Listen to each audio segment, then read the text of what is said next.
On dit clairement aux mecs, aux patrons, allez-y les gars, tripotez-moi, c'est autorisé par la loi. On pense à toutes ces femmes qui sont privées de justice depuis hier matin et qui nous appellent catastrophées, angoissées, qui ont peur et qui se sentent complètement trahies par la justice.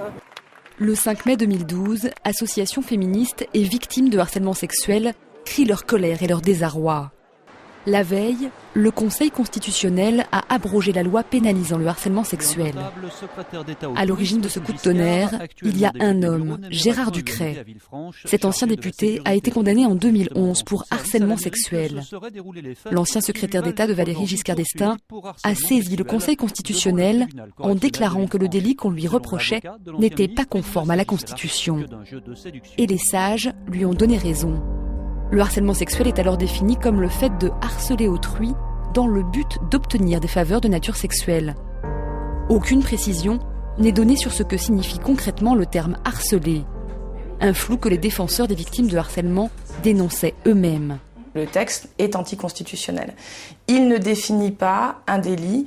Or, c'est un des principes fondamentaux du droit du travail, du droit pénal, en l'occurrence, c'est que le délit doit être strictement défini. On ne peut pas poursuivre quelqu'un pour quelque chose qui n'est pas strictement prévu dans un texte.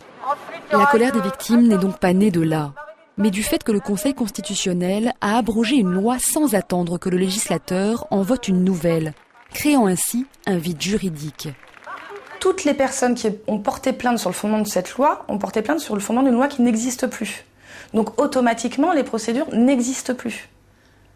La seule solution qui existait pour que ces femmes puissent faire poursuivre leur agresseur, leur harceleur devant les tribunaux, était que les juges saisis des dossiers requalifient les faits.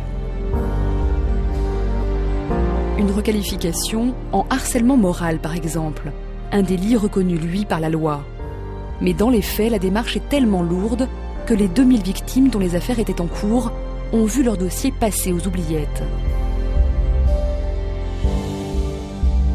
La parole est à Madame la ministre des Droits des Femmes. 24 juillet 2012, le nouveau gouvernement s'empare du dossier. Le délit de harcèlement sexuel revient sur le devant de la scène. Un nouveau projet de loi est proposé. Mesdames et messieurs les députés, le harcèlement est un fléau social.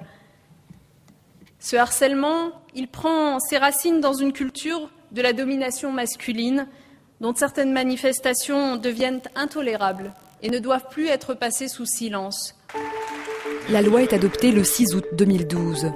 Le harcèlement sexuel y est défini plus précisément comme le fait d'imposer à une personne de façon répétée des propos ou comportements à connotation sexuelle. Grâce à la nouvelle définition, on va pouvoir sanctionner ces comportements-là. C'est-à-dire des comportements de personnes vis-à-vis d'autres personnes qui ont simplement pour but d'humilier, d'asseoir une domination autour de propos, de comportements à connotation sexuelle. Eh bien ça, désormais, c'est interdit alors que ça ne l'était pas dans le code pénal. Le texte aujourd'hui en vigueur devrait protéger correctement les futures victimes de harcèlement. Mais les coups de théâtre de l'an dernier ont quand même privé de leur droit à réparation plusieurs milliers de femmes.